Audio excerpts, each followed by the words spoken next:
They made 3 visits in all. On the 3rd, the inevitable happened. They were caught. That night when we got stopped, I would imagine would be the turning point where things turned really bad.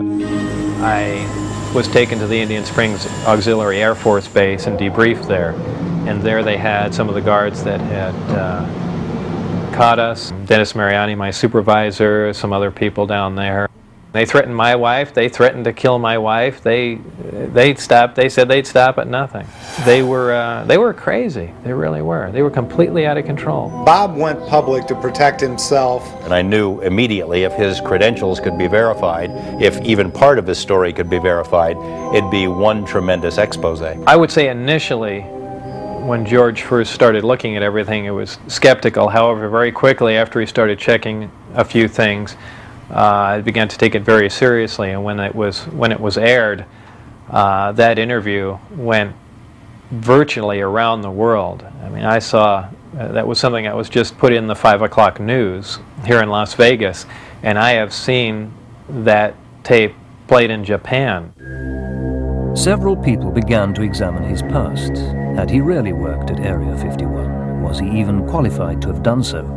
I did a variety of research relative to Bob Lazar. I actually met him. I obtained a copy of his, what they call a W-2 form, which is one of the IRS documents associated with pay.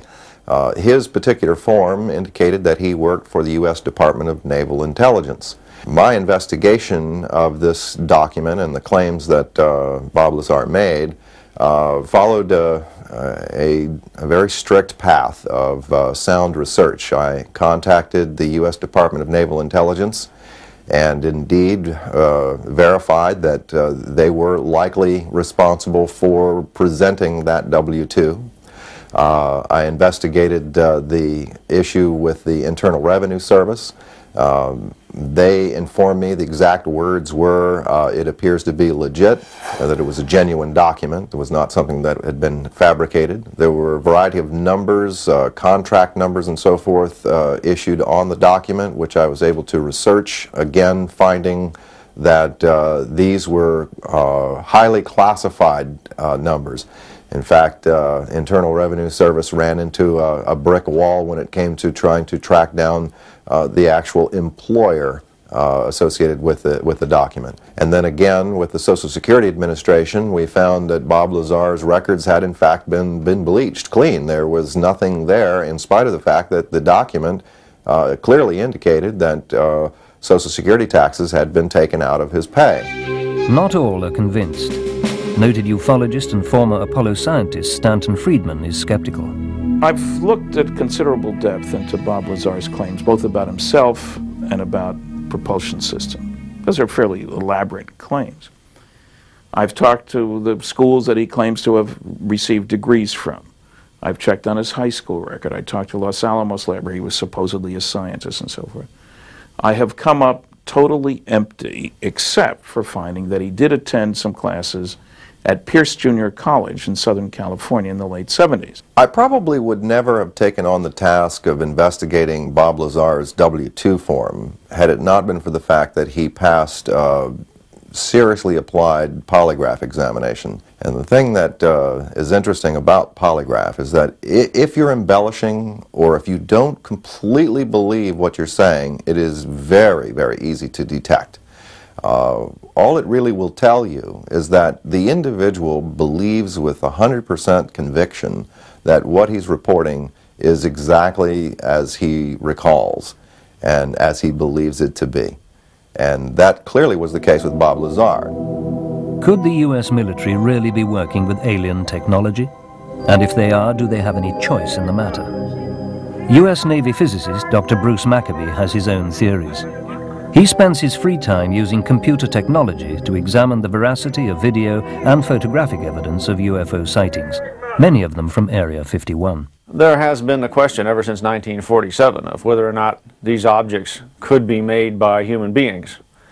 Now, I wouldn't rule out the possibility that we might nowadays be able to build something with somewhat comparable characteristics.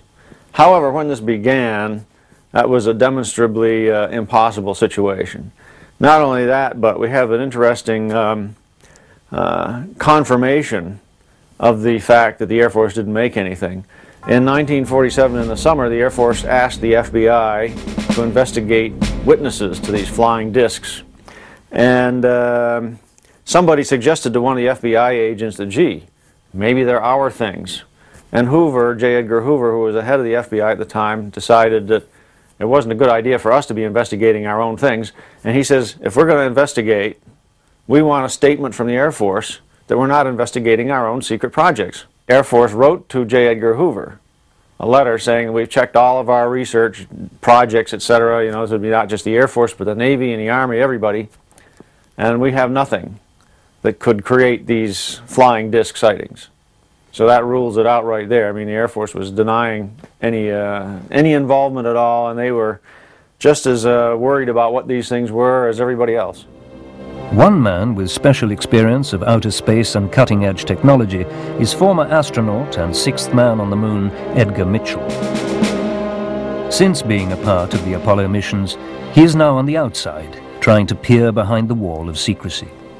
The thing that's convinced me that contact has been made is individuals in government positions, high government positions, who are credible, who have reported to me that in their official duties they have had first-hand experience and they're prepared to talk about it, would like to be released from security oaths so that they can talk about it. I got a lot of calls from former workers at the base. I have now talked, in the years since, I have interviewed or talked to people who worked there in the 50s, 60s, 70s, and 80s, who all tell basically the same story. Not all of them have the same breadth and depth of the story that Bob is telling, but a lot of them are consistent in that they saw these craft, disc-shaped craft, they saw them fly, they saw them stored in crates or under tarps, that there was an incredible amount of secrecy, that no one was allowed to talk about this stuff. That story is consistent. So, is Lazar telling the truth as he saw it? Is he simply lying? Is he being used by the government to spread disinformation?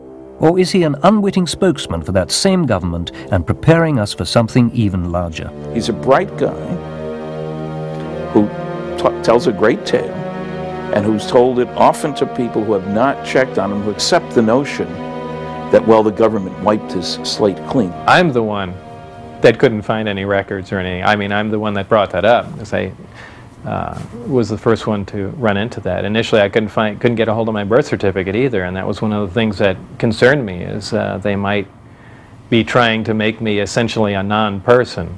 I'm satisfied that he did in fact work out there.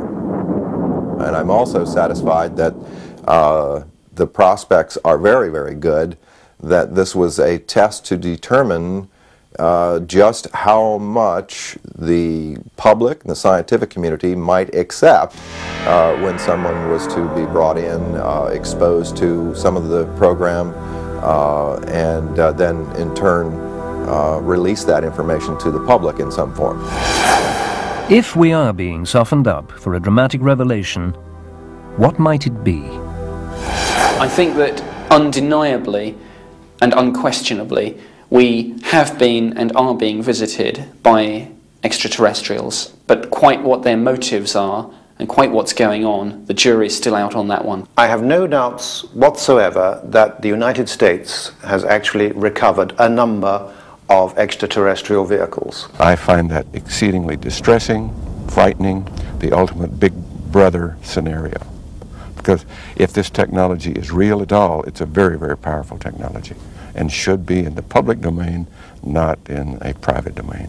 I felt very privileged to be part of what was going on, but the atmosphere was very oppressive, the security was very tight, and the fact that you couldn't talk to anybody and you knew your phones were being monitored, so on and so forth, made it a very, very difficult place to work, and a very difficult thing to be working in the 28th or 29th century and come back to the 20th century and deal with everything else.